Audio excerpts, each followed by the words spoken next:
Assalamualaikum warahmatullahi wabarakatuh. A'udzu billahi minasyaitonir rajim. Bismillahirrahmanirrahim. Bismillah walhamdulillah wa bihi nasta'inu ala umurud dunya waddin. Asyhadu an la ilaha illallah wahdahu la syarika lah wa asyhadu anna Muhammadan abduhu wa rasuluh. Allahumma salli wa sallim wa barik ala sayyidina wa habibina Muhammad wa ala alihi wa sahbihi ajma'in. Subhanaka la ilma lana illa ma 'allamtana innaka antal alimul hakim. Ya Allah ya Fattah ya Alim, iftah qulubana futuhal 'arifin. Allahumma aftah alaina fi qulubina futuhal 'arifin warzuqna fahman nabiyyin wa ilhamal malaikatil muqarrabin. Wala haula wala quwwata illa billahil aliyyil azim. Alhamdulillah, syukur pada Allah Subhanahu wa taala, sama-sama pada pagi ini masih lagi diberikan kita peluang sama-sama dapat kita hadir menunaikan solat subuh secara berjemaah, dan masih lagi diberikan kita rezeki untuk sama-sama duduk di dalam majlis ilmu. Mudah-mudahan kita semua mendapat rahmat keberkatan daripada Allah Subhanahu wa taala. Hadirin muslimin muslimat yang dirahmati Allah Subhanahu wa taala, insya-Allah pada pagi ini kita akan sambung kembali hadis 40 Imam Nawawi rahimallahu taala, yang mana kita akan sambung pada hadis yang ke-15. Sebelum saya mulakan kuliah pada pagi ini, tadi Tuan Imam tadi sebelum mendirikan sembahyang, Tuan Imam sebut luruskan saf. Saya jadi sebab tuan-tuan. Kita hari ada setengah tempat langsung tak sebut apa-apa tuan-tuan. Di sini sebut luruskan saf. Dan teringin untuk ada sebutan rapatkan saf tuan-tuan. Kalau sebelum ni tuan-tuan ada tokoh agamawan dalam negara ni tuan-tuan, bila mana orang komplain masa awal-awal PKP dululah, ada orang tak puas hati, orang kata pergi kerja boleh kan? Di tempat kerja kadang-kadang tak ikut SOP, bahkan kes di tempat kerja kilang dan sebagainya, kes yang tinggi. Tapi kenapa masjid kami, surau kami ditutup? Alasan dia apa? Hak manusia itu pun kena jaga. Maksudnya apa? Manusia ni perlu mencari rezeki, perlu mencari pendapatan, perlu mencari kehidupan. Betul lah, kita tak nafikan. Tapi hari ni tuan-tuan, pergi stadium bukan keperluan, pergi stadium bukan untuk pendapatan, pergi stadium untuk hiburan, tengok bola. Pergi wayang untuk hiburan, pergi majlis, pelbagai majlis itu lebih kepada hiburan. Mereka duduk rapat-rapat, mereka bersalaman, ada yang berpelukan, ada yang duduk sembang sama-sama satu meja. Dibenarkan, tetapi kita masih lagi tak boleh sembahyang berjemaah secara rapat-rapat. Saya nak tanya, ikut kaedah fiqh mana yang buat begitu, tuan-tuan? Saya tak jumpa setakat ni, tuan-tuan. Mudah-mudahan saya hanya boleh bercakap, saya bukan pengubal undang-undang. Saya hanya semut yang bila-bila orang boleh pijak saya, tuan-tuan. Tapi kita harapkan mudah-mudahan Allah Ta'ala berikan hidayah, berikan petunjuk, berikan taufik kepada orang-orang yang sepatutnya. Fikir baliklah SOP sembahyang berjemaah dirapat-rapatkan kembali dan sebagainya. Kita lihat dah beberapa bulan ini, jumpa hari Sabtu dengan Ahad kes 4,000, Isnin sampai Jumaat 5,000 balik. Saya lihat ada satu perkara yang tak sepatutnya, ataupun ada satu perkara yang tak kena. Antaranya apa dia? Allah Ta'ala dah bagi kita peluang, tapi kita tak guna peluang yang sebaiknya untuk kembali menghidupkan rumah-rumah Allah dengan sembahyang berjemaah dengan cara yang sepatutnya. Maka Allah Ta'ala masih lagi belum berikan kemenangan kepada kita. Kemudian kita lihat betapa kotornya media, betapa jahatnya media, tuan-tuan. Kes COVID dekat Putrajaya, sekolah apa? Saya pun tak lupalah nama sekolah. Habis satu Malaysia nak cerita, tuan-tuan. Itu berapa 100 lebih orang kena kes. Tiap-tiap hari 4 ke 5 ribu. Yang baki itu datang daripada mana? Tolong jelaskan. Yang saya maklum, Negeri Selangor kadang-kadang dekat Facebook dia,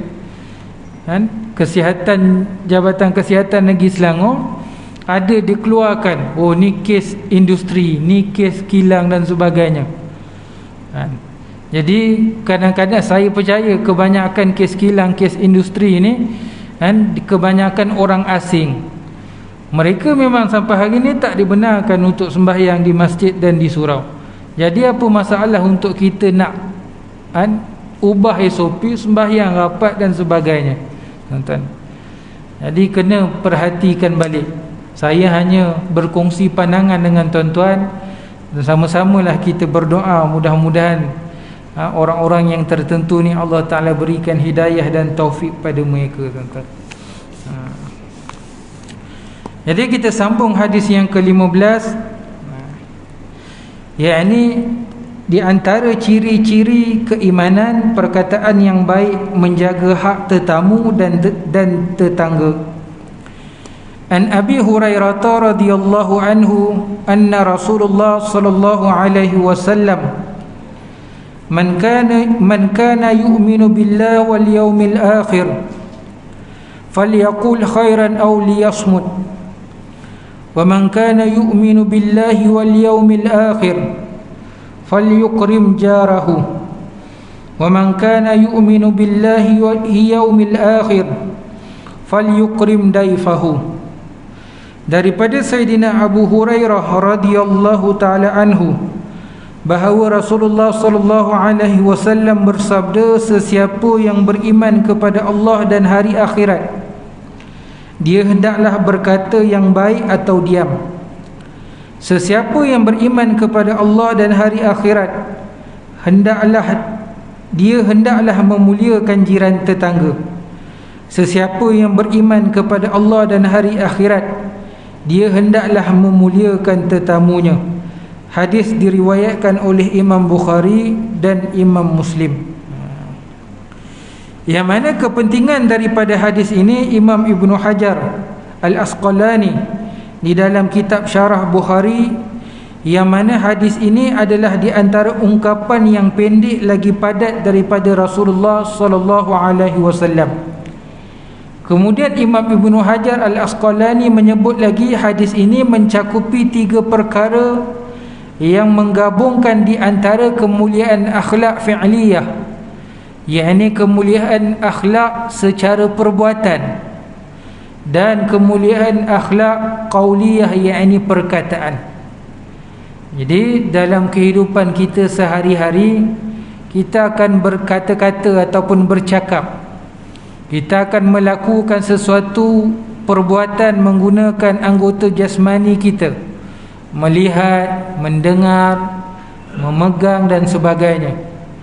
Maka di dalam Islam, perbuatan-perbuatan harian kita ini dicantikkan, diindahkan lagi dengan akhlak Islam, ataupun disebut dengan ihsan. Kata Nabi SAW, an ta'budallah ka'annaka tarahu fa illam takun tarahu fa innahu yaraka. Kata Nabi SAW, sesungguhnya bila mana kamu beribadah, kamu menyembah Allah Ta'ala seolah-olah kamu melihat Allah. Dan jika kamu tidak melihat Allah, kamu merasakan Allah Ta'ala sedang melihat kamu. Apa maksud daripada hadis ini? Yakni Nabi SAW menerangkan kepada kita, dalam kehidupan kita sehari-hari, setiap saat dan detik, setiap masa dan ketika, kita akan sentiasa merasai yang kita ini dalam pemerhatian Allah Subhanahu wa Ta'ala. Jadi bila kita merasai dalam pemerhatian Allah Subhanahu wa Ta'ala, segala tingkah laku kita akan terkawal dan terjaga. Maka terlahirlah yang disebut dengan akhlak Islamiah ataupun akhlak Nabawi. Macam contohlah, kita bawa kereta tuan-tuan, kan? Sampai dekat kamera AES, tuan-tuan makin laju ke tuan-tuan makin perlahan? Kita perlahan lah. Melainkan kita banyak duit, kita lagi tekan tuan-tuan. Memang nak sedekah, untuk bayar saman. Jadi kita akan perlahan. Kenapa? Kita tahu kamera tu sedang melihat kepada kita, ataupun sedang memerhati, fokus kepada kenderaan kita. Maka kita akan memandu secara berhemah ataupun berhati-hati. Begitulah dalam kehidupan kita, Allah Ta'ala yang disebut dengan maha melihat, Allah Ta'ala yang maha mendengar, Allah Ta'ala yang maha mengetahui. Maka Allah Ta'ala dalam setiap saat dan ketika, setiap masa Allah Ta'ala melihat, memandang kepada kita, mengetahui akan pekerjaan sehari-hari yang kita lakukan dalam kehidupan kita. Maka perbuatan kita akan ada hitungannya di hari akhirat nanti. Percakapan kita, ucapan kita akan ada perhitungan pada hari akhirat kelak nanti.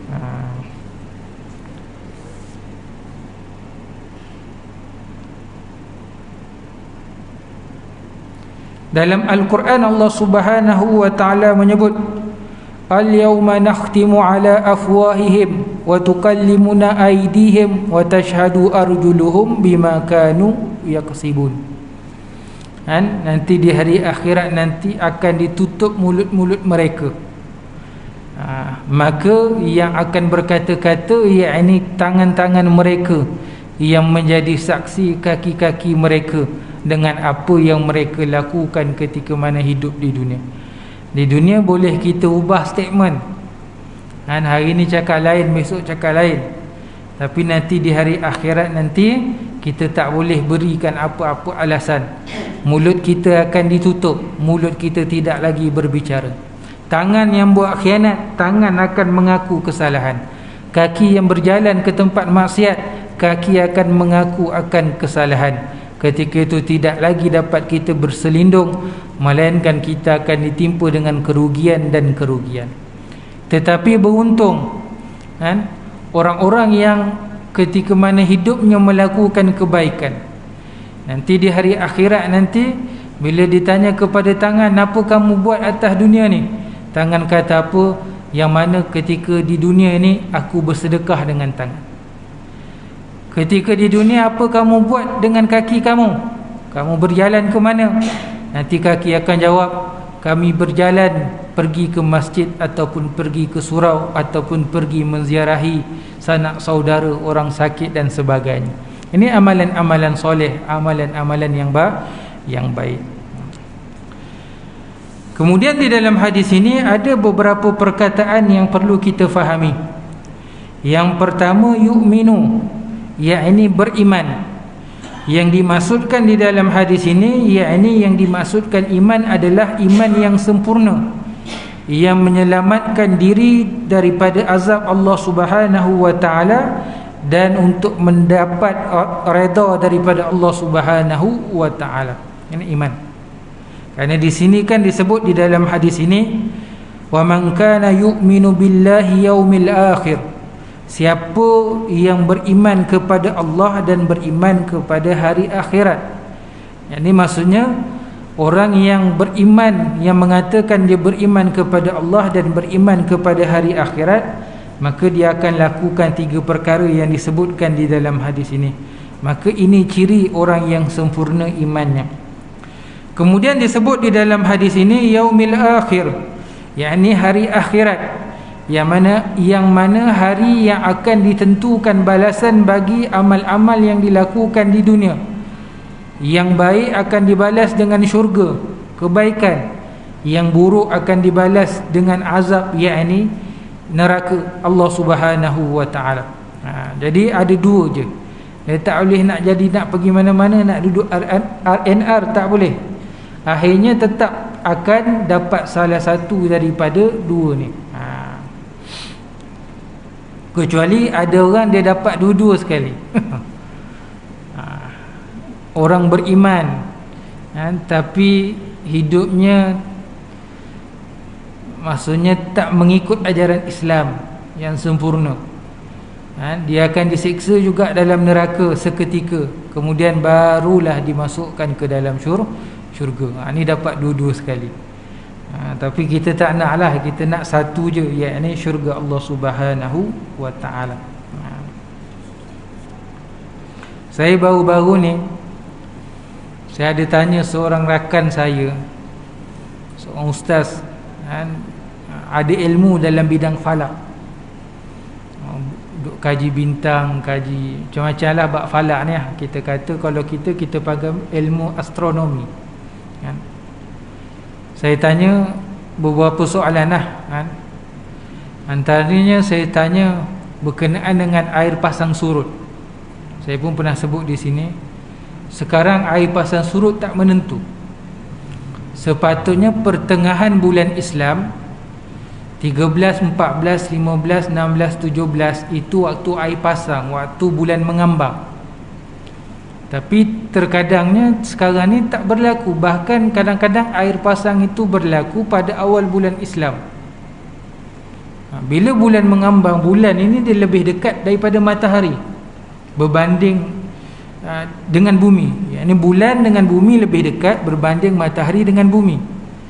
Jadi bulan pun ada graviti dia. Bila bulan mengambang dan bulan itu sebenarnya sangat dekat dengan bumi, jadi graviti bulan itu menyebabkan paras air itu naik. Sepatutnya begitu. Tetapi sekarang ni alam ni dia punya hukum dia dah berubah. Suka-suka hati air naik, suka-suka hati air turun, suka-suka hati hujan, suka-suka hati tak hujan. Contohlah zaman sekarang. Jadi dia cakap dengan saya mudah je. Dia kata bumi ni dah tua, dunia ni dah tua, hanya menunggu masa sahaja. Kemudian saya tanya dia, betul ke pergerakan bumi ni dia ada paksi dia, ada beredar? Kalau kita faham ikut cara barat kata seolah bumi ni statik, matahari berpusing kan. Tapi bila saya tanya dia, bumi dia ada paksinya, bulan dia ada paksinya, matahari dia ada paksi, setiap planet semua ada paksi, dia akan berpusing semua. Jadi dia kata memang bermula daripada tsunami di Aceh 2004 lebih kurang macam tu, dunia ni dah memang dia kata berdasarkan kajian lari 4 mm. 4 mm tu pun banyak sebenarnya tuan-tuan. 4 mm, 1 mm pun boleh ukur, 4 mm lagi lah kita nampak jelas tuan-tuan. Bahkan dia kata apa, memang sahih, memang jelas sebenarnya bumi, matahari ni semua sedang yakni lari daripada paksinya. Dia belum keluar lagi tapi dia dah lari dah. Jadi jelaslah dalam Quran pun ada disebut, nanti bila hari kiamat nanti akan bertembunglah segala macam planet dan sebagainya, nanti matahari dan sebagainya hancur dunia ni. Kan Allah Ta'ala jadikan paksi itu sebagai landasan dia berpusing. Bila keluar daripada paksi itu nanti akan berlagulah segala macam matahari, bulan, bintang, planet-planet dan sebagainya. Dan itulah hari kiamat nanti, yaumul qiyamah. Kan? Jadi kita ni dunia dah tua dah. Kan? Jadi kita ingat-ingatlah, kan? Diri kita, keluarga kita, kan? Saudara mara kita, jiran-jiran kita, sahabat-sahabat kita. Cukup-cukup dengan apa yang ada. Dalam hadis yang lain ada disebutkan salah satu tanda hari kiamat ini munculnya dabbabah. Dabbabah ni macam-macam makna yang dikeluarkan oleh para alim ulama. Ada para alim ulama mengatakan dabbabah ni haiwan seumpama ular yang akan keluar daripada Mekah Al-Mukarramah yang akan membunuh manusia. Ini sebahagian ulama kata gitu. Imam Ibnu Katsir menyebut dabbabah ni ini satu wabak penyakit, satu virus yang akan menyebar kepada umat manusia sehingga berlakunya kematian yang banyak. Jadi seolah-olah nak nampak apa yang difahamkan oleh Imam Ibnu Katsir itu seolah-olah macam kena dengan zaman kita ni. Kan? Ya, ini munculnya wabak-wabak penyakit. Dan contohlah macam zaman ni kita dengar, kita faham dengan coronavirus COVID-19. Dan ini tidak akan berhenti pada zaman ini dan akan berlaku pada masa-masa yang akan datang. Kerana inilah tanda-tanda akhir zaman, tersebarlah pelbagai wabak penyakit yang mematikan manusia, tuan-tuan. Jadi kenapa hadis-hadis akhir zaman ini Nabi sebutkan bukan untuk kita meneliti, mengkaji bila berlaku, bagaimana keadaan yang berlaku, tetapi mafhum daripada apa yang Nabi sampaikan itu, Nabi nak kita bersiap sedia dengan memperbanyakkan amal soleh, dan mudah-mudahan matinya kita dalam keadaan kita bersedia dengan bekal-bekal untuk kita bawa berpindah ke alam barzakh dan seterusnya nanti ke alam akhirat kelak. Jadi ada orang dia sibuk kaji, tuan-tuan. Oh, ni betul ke ni? Ni macam ni ke? Bila tarikh dia? Buat ramalan tu ramalan ni. Semayang pun tak juga, kan? Perangai akhlak tak jaga juga, tak cukup. Sibuk kaji dajjal. Kita tak buat persiapan untuk menghalang diri kita terpengaruh dengan dajjal, kan? Amalan contoh membaca suratul kahfi, kan? Mudah-mudahan membentengkan diri kita daripada terpengaruh dengan dajjal. Nabi sebutkan apa?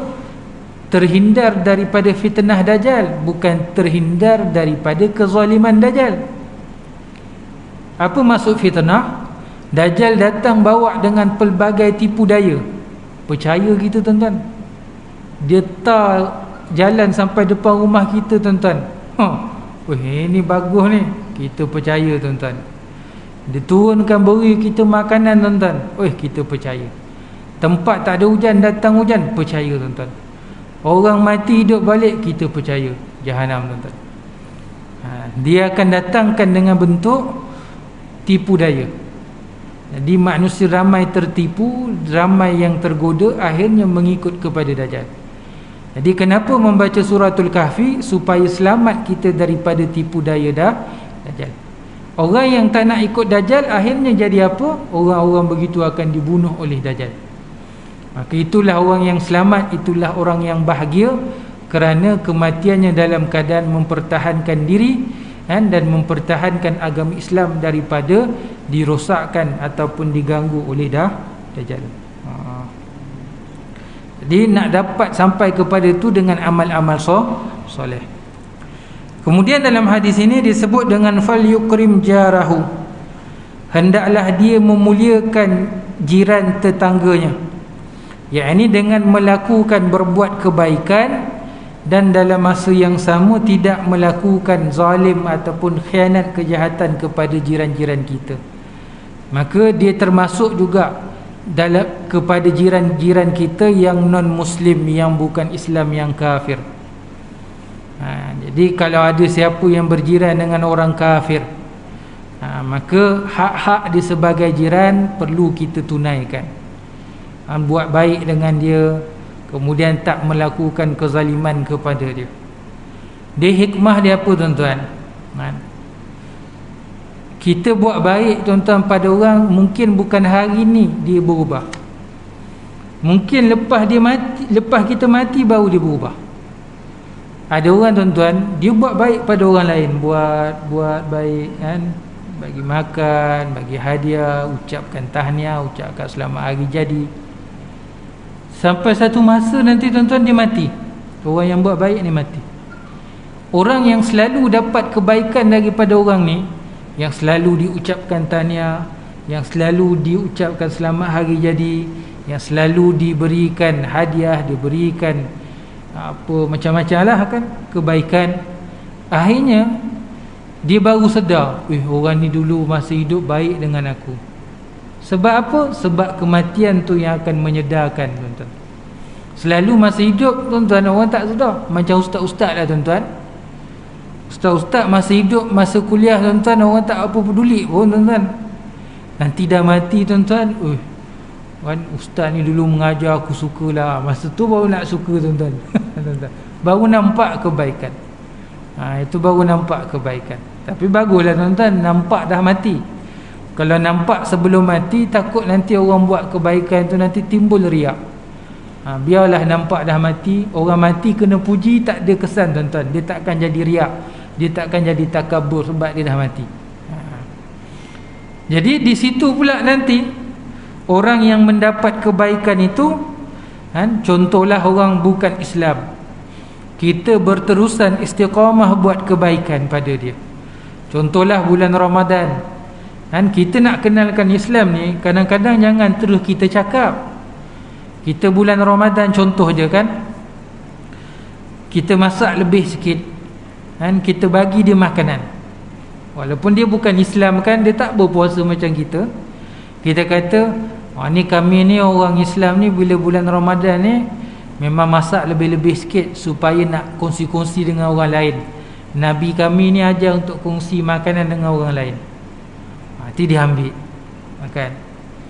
Akhirnya dia akan nampak keindahan Islam, keelokan akhlak Islam tu. Macam saya katalah, bukan hari ni, bukan besok, bukan tahun ni, mungkin tahun depan dan seterusnya. Satu hari nanti insya-Allah tuan-tuan. Perkara ni tuan-tuan, dia termasuk begini tuan-tuan. Dia termasuk dalam kita mengusahakan satu perkara yang baik, Allah Ta'ala akan berikan kebaikan kepada kita. Dan kita mengusahakan satu perkara yang buruk, satu perkara maksiat, Allah Ta'ala akan azab kita dengan apa yang kita lakukan. Jadi kat sini apa tuan-tuan, kita usaha perkara yang baik,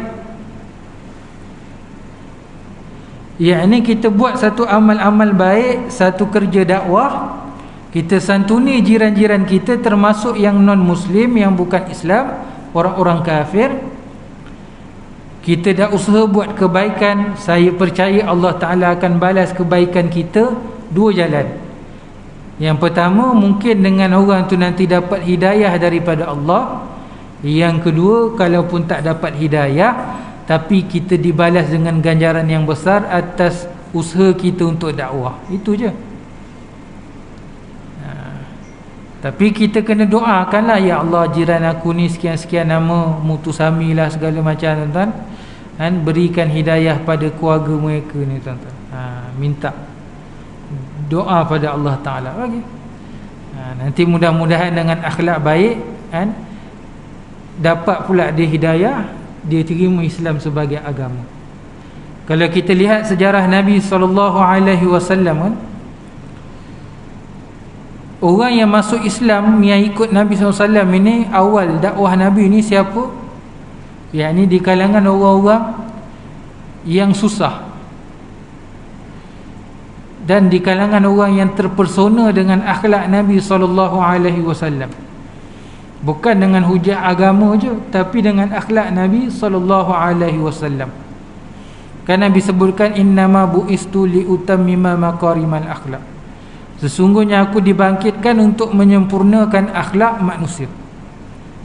Dengan sebab keindahan akhlak Nabi, ramai orang masuk Islam, terpesona dengan keindahan akhlak Nabi SAW.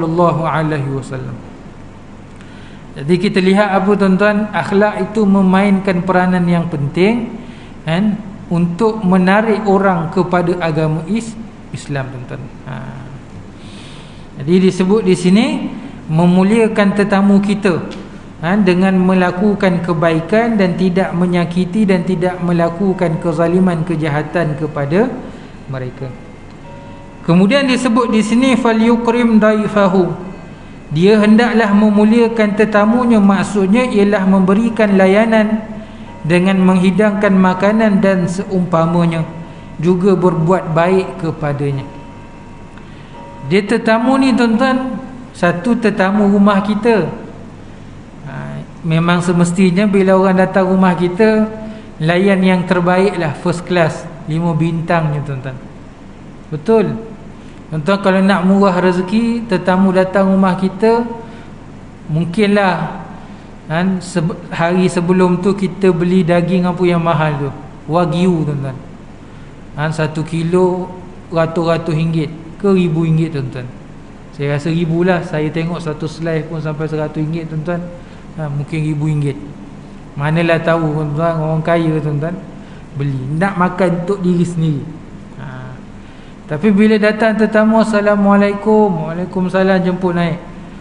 Kebetulan dah datang hari ni, semalam beli daging Wagyu, tak apa, kita makan sama-sama. Kongsilah. Berikan layanan terbaik, jamu dengan jamuan makanan yang terbaik. InsyaAllah Allah Ta'ala mudahkan rezeki kita. Datangnya tetamu ni bawa rahmat, baliknya nanti diampunkan dosa kita. Saya tuan-tuan ada satu pengalaman, ada seorang hamba Allah ni saya kenal orang ni. Saya bukan cerita berdasarkan daripada cerita orang lain. Saya kenal orang ni. Orang ni kerja dia mengubat orang. Bukan ubat-ubat pelik-pelik ni lah. Dia bukan bomoh. Dia macam ubat-ubat urut tradisional, jamu-jamu ni tuan-tuan. Orang kena stroke ke apa segala macam ni lah. Dia buat urutan kaki, urutan tapak kaki, makan jamu apa semua ni. Jadi dia tak kenakan apa-apa bayaran, percuma lah.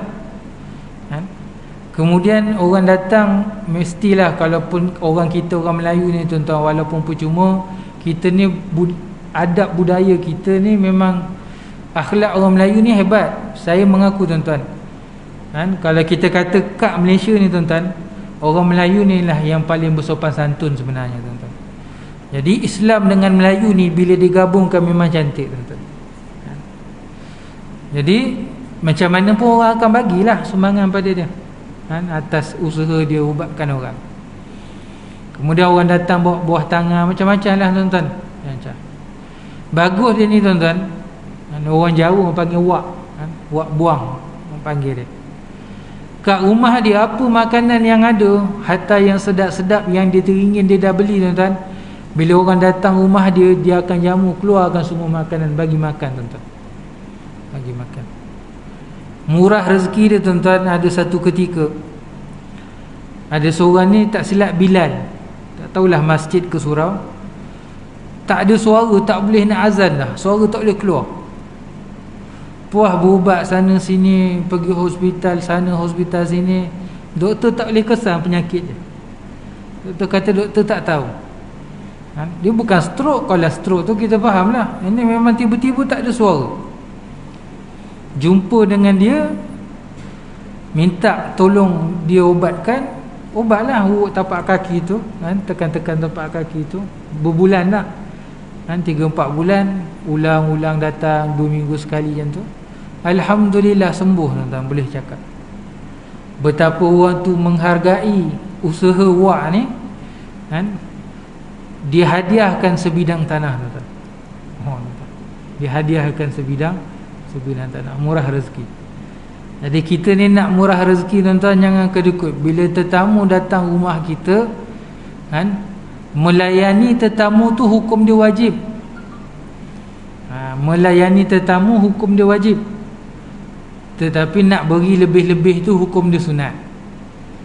Bahkan bila dah buat wajib, mestilah kita nak kewajipan kita yang sempurna kan, dengan kita tambah dengan perkara-perkara yang sunat. Macam contoh kita sembahyang lah tuan-tuan kan, kita sembahyang qiyam tu wajib rukun. Tapi apa yang mencantikkan qiyam, yakni meletakkan, mensedekapkan tangan pada badan, sunat. Maka itulah pahala yang menambahkan kesempurnaan ibadah sembahyang kita, khususnya ketika kita qiyam contoh. Tetamu datang, kita bagi dengan secawan air pun dah cukup, wajib. Tapi kalau kita sediakan sekali dengan nasi, sunat hukum dia, maka dia mencantikkan lagi kan kewajipan melayani tetamu tuan-tuan. Bahkan Nabi SAW menunjukkan tuan-tuan adab melayani tetamu ni kan, saya pun pernah sebut di sini tuan-tuan, saya ulang lagi. Kita pernah dengar hadis Nabi sebut, bila mana makan, kalau nak makan itu yakni 1/3 air, 1/3 udara, 1/3 makanan dalam perut lah. Makan ketika lapar, berhenti sebelum kenyang. Tetapi bila saat menjadi tetamu ataupun menerima tetamu, makanlah sampai kenyang. Bahkan dalam hadis dalam kitab Syama'il Muhammadiyah, Nabi pernah makan 1 kaki kambing, 1 peha kambing, kaki depan lah, kaki depan. Nabi suka kaki depan kan? Bukan Nabi makan 1 kaki, habis Nabi minta tambah lagi 1. Maksudnya apa tuan-tuan? Contohlah kita ambil orang datang menjadi tetamu, bertandang ke rumah kita. Disebabkan kita ni makan sungguh-sungguh dengan dia, akhirnya dia tak segan, dia pun akan makan makanan yang kita makan. Kadang-kadang bila kita datang rumah orang tuan-tuan, orang datang rumah kita, kita dah memang goda air, teh ke apa benda dalam teko, kita letak cawan. Cawan pun terlangkup lagi tuan-tuan. Lepas tu kita kata jemputlah minum, jemputlah minum, jemputlah minum. Tobat tuan-tuan, orang tak minum. Orang kat saya sendiri pun tuan-tuan, saya segan. Jemputlah minum, jemputlah minum, tapi dia tak tuangkan air tuan-tuan. Jadi kita sepatutnya sebagai tuan rumah, kita buka cawan tu, kita tuang air untuk dia, kita tuang air untuk kita. Kita kata jemput minum, minum dengan saya lah kan, kecil hati saya kalau tak nak minum. Macam tu lah. Baru tetamu tak segan. Itu cara untuk melayani tetamu tuan-tuan. Kalau minum bersama, makan bersama. Itu adab kita sebagai tuan rumah kepada tetamu. Tu tetamu datang rumah kita. Yang seterusnya, tetamu kepada rumah Allah. Tetamu kepada rumah Allah. Orang yang mentadbir masjid, orang yang mentadbir surau, kena ada sikap meraihkan, memuliakan tetamu-tetamu rumah Allah. Kadang-kadang ada ahli jawatan kuasa, tuan-tuan pun tahulah kan, di kalangan ahli jawatan kuasa lebih tahu kot kan, ada dalam grup WhatsApp ahli jawatan kuasa, bukan nazir-nazir, pengerusi-pengerusi surau, imam-imam suruh Selangor tuan-tuan, macam-macam kenah tuan-tuan. Ada sesetengah tempat tuan-tuan, orang nakkan jawatan jadi ahli jawatan kuasa masjid dan surau tuan-tuan, berebut lobi sana, lobi sini, kempen sana, burukkan orang sana, burukkan orang sini kan? Nakkan tu tuan-tuan. Bila dah dapat jawatan tuan-tuan, ni pengalaman saya sendiri merasai, berhubung dengan orang-orang gini tuan-tuan. Ada seorang ni tuan-tuan, saya tak cerita nama, jadi saya tak aibkan siapa-siapa, tuan-tuan pun tak kenal, tapi ni kisah benar tuan-tuan. Orang ni selalu himpit saya tuan-tuan. Lepas kuliah ajak makan, lepas kuliah ajak makan. Rupanya ada udang di sebalik batu tuan-tuan. Dia asyik cerita, ni nazir ni tak bagus, situ usaha ni tak bagus, imam tak bagus, dia tak ada jawatan lagi masa tu. Semua orang tak bagus. Jadi saya nak je tanya yang bagus siapa, haji ke? Juga. Memang rapat dengan saya, buat baik. Takdirnya satu ketika yang pemilihan yang lepas ni terlantik dia nak jadi situasi masjid, tapi orang lantik dia jadi imam masjid. Dibawa ke jabatan agama, temuduga dengan imam-imam yang lain, dia dapat jadi imam satu pula, tuan-tuan. Latar belakang dia bukan latar belakang agama, tapi bolehlah mengaji, tuan-tuan. Sedangkan ada ustaz-ustaz lain yang temuduga tak dapat untuk lantikan imam satu, tuan-tuan. Okay. Bermula saat dia jadi imam satu, lepas kuliah saya dah tak diajak pergi makan lagi, tuan-tuan. Lupa kawan, tuan-tuan. Kan? Kemudian tak bertegur dah dengan saya, tuan-tuan. Dah ada kuasa, cakap pun nada dah tinggi, tuan-tuan. Dulu cakap menunduk, sekarang cakap menongak je, tuan-tuan. Tak patut gitu. Jawatan ini satu tanggungjawab, bahkan tanggungjawab itu besar, tanggungjawab yang wajib, kan? Maka sepatutnya ada jawatan ke tak ada jawatan ke, bila datangnya tetamu-tetamu Allah, dilayan dengan layanan yang baik. Sebab suka saya ingatkan pada ahli jawatan kuasa, contohnya surau ni, bila datang surau, niatkan, ya Allah, aku layan tetamu-tetamumu, ya Allah, maka kurniakan, niatlah hajat nak apa, kurniakanlah kebaikan, ampunkanlah dosa. Kalau hajat nak beli kereta baru, sebut. Ini tawasul dengan amal soleh, tuan-tuan. Mudah-mudahan dapat, tuan-tuan. Sebab apa? Kita niat untuk menyantuni tetamu-tetamu Allah Subhanahu wa ta'ala. Yang tak ada jawatan pun ada tanggungjawab, melayani tetamu Allah. Maksudnya apa? Kadang-kadang AJK-nya okey, yang jemaahnya masalah. Yalah, setiap orang ni, tuan-tuan, persepsi dia berbeza. Orang yang jenis tak pernah datang surau, tak pernah datang masjid, kita tengok orang tu macam alien, tuan-tuan, macam makhluk asing.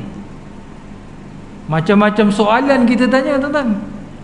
Masuk je surau, masuk je masjid, kau daripada mana? Lorong berapa? Rumah nombor berapa? Semua nak ditanya, tuan-tuan. Semua nak ditanya.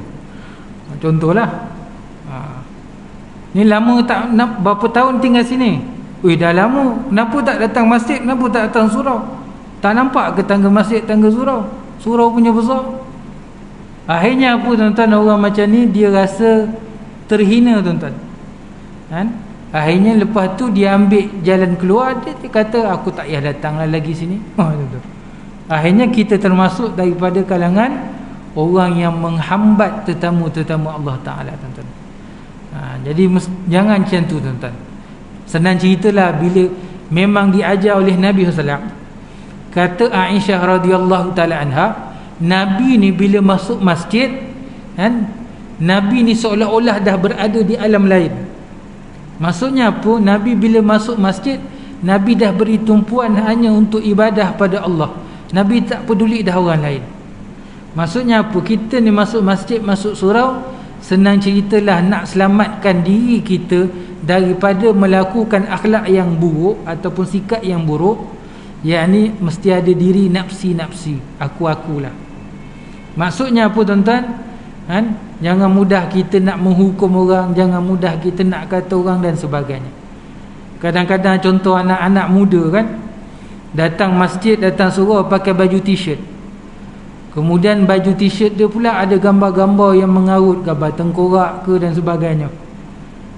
Kita pula nampak apa ni sembahyang macam ni, haram. Dah lah kita tak mengaji kan, kita main pukul rata haram je, tuan-tuan. Sembahyang je sah, tuan-tuan, tak ada masalah. Cuma pakaian je. Orang kadang-kadang, tuan-tuan, dalam berdakwah, ini seni dalam dakwah, tuan-tuan. Seni dalam dakwah. orang yang dah mula nak melakukan kebaikan, tapi dalam masa yang sama dia masih lagi mengekalkan kejahatan, tuan-tuan, mengekalkan maksiat. Perlahan-perlahan kita biarkan dulu, biarkan, janji dia mulakan kepada istiqamah. Kerana Nabi SAW, bila mana sahabat tanya kan, kepada Nabi, ada orang yang malamnya dia bersembahyang, tapi pada siang harinya dia mencuri. Sahabat tanya pada Nabi, macam mana keadaan orang ni? Nabi kata apa? Teruskan sembahyang. Kenapa? Dengan sebab dia meneruskan sembahyangnya, nanti dia meneruskan kebaikan sikit demi sedikit, nanti dia akan berubah menjadi orang baik, tuan-tuan. Takkan kita tak percaya kan Allah Ta'ala sebut inna solata tanha anil fahsya'i wal munkar. Sesungguhnya sembahyang itu mencegah daripada perkara keji dan perkara mungkar. Jadi maksudnya, tuan-tuan, kan, orang datang masjid apa sekalipun keadaannya, kan, dia tetamu Allah, dia mengharapkan rahmat daripada Allah, kan. Bahkan kadang-kadang orang yang tak pernah kita lihat, tuan-tuan, sebenarnya dia datang dalam keadaan dia membawa 1000 beban atas kepala dia, 1000 masalah atas kepala dia. Tak ada jalan keluar melainkan duduk di masjid ataupun di surau, tuan-tuan. Jadi kita ni yang dah memang kaki masjid, dah memang kaki surau, yang Allah Ta'ala takdirkan begitu, inilah tanggungjawab kita. Bila ada orang datang yang kita tak kenal ke dan sebagainya, ataupun yang kita dah kenal tapi bukan kaki masjid, bila dia datang, maka kita sambutlah dia dengan sambutan yang baik, tuan-tuan.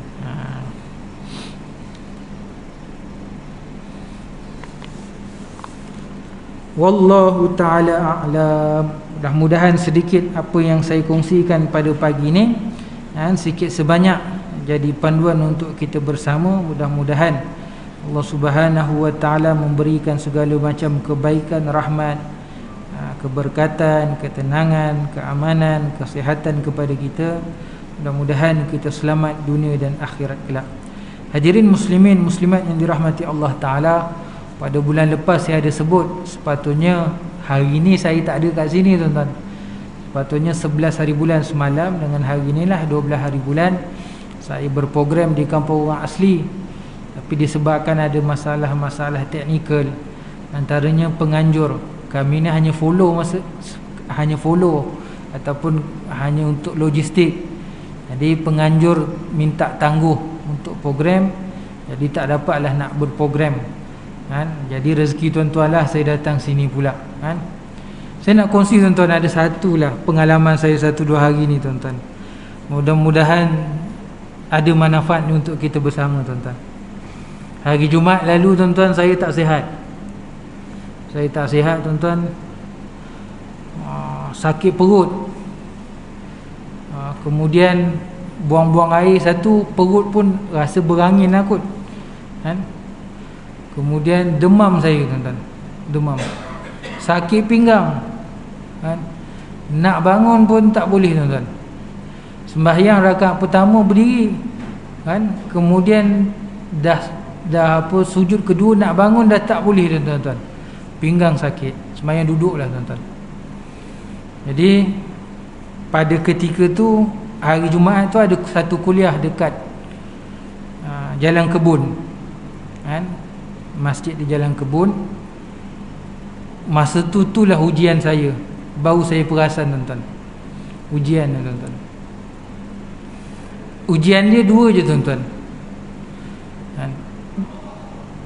Saya mula-mula kita fikir ujian sakit, tuan-tuan. Sakit tu hanya contoh je. Sebenarnya di sebalik sakit tu ada ujian lebih besar, tuan-tuan. Ujian dia apa, tuan-tuan?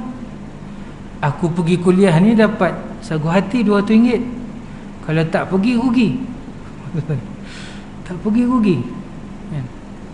Itu betul, tuan-tuan. Dalam hati, dalam fikiran saya fikir gitu, kan? Tapi saya fikir, kan, fikir. Saya kata, aku ni nak pergi kuliah nak dapat duit ke? Aku nak pergi kuliah nak mengajar, nak berdakwah, kan? Jadi tak apalah, ni ujian daripada Allah Ta'ala. Ujian sakit, ujian ni, kan? Jadi tak apalah, mudah-mudahan kalau fikir-fikir, baik pergi dakwah, kan? dakwah pun dapat, duit pun dapat, kan? Seolah-olah dapat dua dalam satu, tuan-tuan, pahala.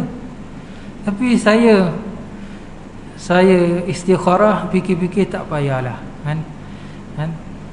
Takut saya pergi, duit saya dapat, tapi jemaah tak dapat apa-apa daripada saya. Sebab saya hanya boleh bercakap, saya hanya boleh mengajar, tapi saya tak boleh ubah orang. Yang boleh ubah orang ni Allah Ta'ala. Yang boleh beri hidayah, beri taufik Allah Ta'ala. Saya cuma wasilah sahaja, hanya menyampaikan ilmu. Jadi saya tangguh. Saya WhatsApp pihak masjid, saya kata minta maaf, saya tak dapat datang, saya tak sihat, kan? Tapi rezeki tak disangka-sangka, tuan-tuan. Rezeki tak disangka-sangka, kan? Hari Sabtu saya tak ada kuliah subuh, maghrib pun tak ada kuliah. Tiba ada orang WhatsApp, kan? Tengah malam hari Jumaat tu orang WhatsApp, "Ustaz, saya pun dah mula makan Panadol, badan dah sedap sikit," kan? Orang telefon, "Ustaz, jemput kuliah ganti orang dekat Bandar Tun Hussein on." Saya kata saya tak boleh janji, saya baru nak baik demam ni, baru nak baik sakit pinggang. Kalau saya baik, saya datang. Tak apalah, kalau ustaz sihat, ustaz datanglah, kan? Macam tu. Alhamdulillah bangun pagi sihat, tuan-tuan. Bangun pagi sihat, pergi kuliah, kan? Dia tak bagi sampul, dia masuk terus dalam akaun, tuan-tuan. Masuk dalam akaun, dalam akaun. Sampai kat rumah, tuan-tuan, dia kata kami dah transfer sagu hati pada ustaz. Saya buka, tuan-tuan, RM400. Sepatutnya saya hilang RM200, kan? Allah Ta'ala ganti RM400, tuan-tuan. Tak cukup tu lagi, tuan-tuan, kan? Ada surau, tuan-tuan, bagi saya RM200 sagu hati kuliah duha, tuan-tuan. RM600, tuan-tuan. Nak tunjuk betapa, tuan-tuan, keikhlasan ni sangat penting dalam kehidupan, tuan-tuan. Kalau kita letak duit je, tuan-tuan, depan mata kita, tuan-tuan, kadang-kadang tak cukup, tuan-tuan. Tapi bila kita letak diri kita ni, tuan-tuan, redha, ikhlas kerana Allah Ta'ala, tuan-tuan, Allah Ta'ala mudahkan kehidupan kita dunia akhirat, insya-Allah, tuan-tuan. Saya memang terasa, tuan-tuan, dalam diri Allah Ta'ala uji, bukan sakit tu, tapi uji kau nak pergi kuliah sebab kau nak duit, ataupun kau pergi kuliah sebab kau nak dakwah. Saya memang tak larat sebab saya sakit, tapi kalau saya fikir duit masa tu, saya rasa saya ada kemampuan sebab nafsu. Tapi saya tolak, tuan-tuan. Saya fikir-fikir balik, tak boleh lah, niat dah tak betul, kan? Saya tak pergi, walaupun saya boleh push diri saya tak nak pergi. Tak apalah, biarlah rugi RM200 dunia, mudah-mudahan nanti akhirat saya selamat. Alhamdulillah, tuan-tuan, tak sempat-sempat akhirat, tuan-tuan. Dunia ni Allah Ta'ala dah tunjuk kebesarannya, tuan-tuan, dengan rezeki yang melimpah, tuan-tuan. Itu sikitlah, tuan-tuan, saya kongsi. Contohlah macam tuan-tuan, mungkin tuan-tuan tak mengajar macam saya, kan? Tuan-tuan datang surau ni pun tak ada siapa nak bayar, tapi niat ikhlas kerana Allah Ta'ala.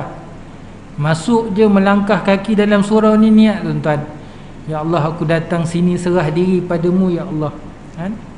Kurniakanlah segala rahmat. Kalau kita ada masalah keluarga, ya Allah, jadikan keluarga kami keluarga yang bahagia. Ada masalah kewangan, ya Allah, selesaikanlah masalah kewangan kami, dan sebagainya. Mudah-mudahan dengan keikhlasan kita, Allah Ta'ala ganti, kan, dengan nikmat yang lebih besar, insya-Allah. Wallahu ta'ala alam. Kita tutup majlis kita pada pagi ini dengan sedikit bacaan doa, insya-Allah. A'udzu billahi minasyaitonir rajim. Bismillahirrahmanirrahim. Alhamdulillahi rabbil alamin, wassalatu wassalamu ala sayyidil mursalin, sayyidina wa maulana Muhammad wa ala alihi wa sahbihi ajma'in. Allahumma nawwir qulubana binuri hidayatik, kama nawatal arda binuri syamsika wal qamarika abadan abada birahmatika ya arhamar rahimin. Ya Allah, ya Tuhan kami, limpahkanlah cahaya hidayah dalam hati kami, seperti mana cahaya matahari dan bulanmu, selama-lamanya dalam kerahmatan, keberkatan dan keampunanmu, ya Allah.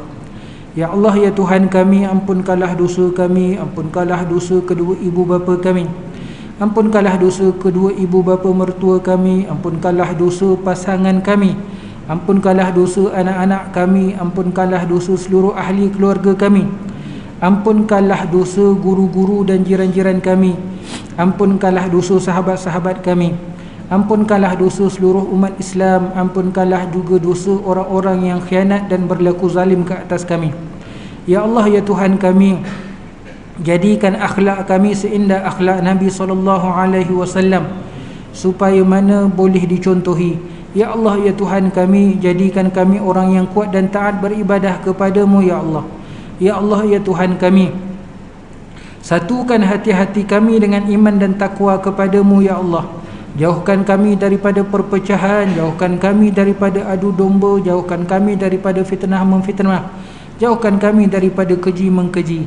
Ya Allah, ya Tuhan kami, anugerahkan kepada kami kemanisan dalam menuntut ilmu, anugerahkan kepada kami kemanisan dalam beribadah kepadamu, ya Allah. Anugerahkan kami istiqamah dalam menuntut ilmu dan beribadah kepadamu, ya Allah. Ya Allah, ya Tuhan kami, andainya daripada kalangan kami yang sakit, Engkau sembuhkanlah, ya Allah. Andainya daripada kalangan kami yang miskin, Engkau kayakanlah, ya Allah. Andainya daripada kalangan kami yang sempit, Engkau luaskanlah, ya Allah. Andainya daripada kalangan kami yang susah, Engkau permudahkanlah, ya Allah. Andainya daripada kalangan kami yang sengsara, Engkau bahagiakanlah, ya Allah. Ya Allah, dengan keberkatan kami menuntut ilmu pada pagi ini, ya Allah, dengan keberkatan Nabi-Mu, ya Allah, dengan keberkatan asma'-Mu, ya Allah, kabulkanlah segala doa, hajat dan permintaan kami, ya Allah, yang telah kami doa dan hajatkan, ya Allah, yang sedang kami doa dan hajatkan, ya Allah, dan yang akan kami doa dan hajatkan, ya Allah. Ya Allah, ya Rahman, ya Rahim, ya Rabbal Alamin. Rabbana atina fid dunya hasanah wa fil akhirati hasanah wa qina azaban nar.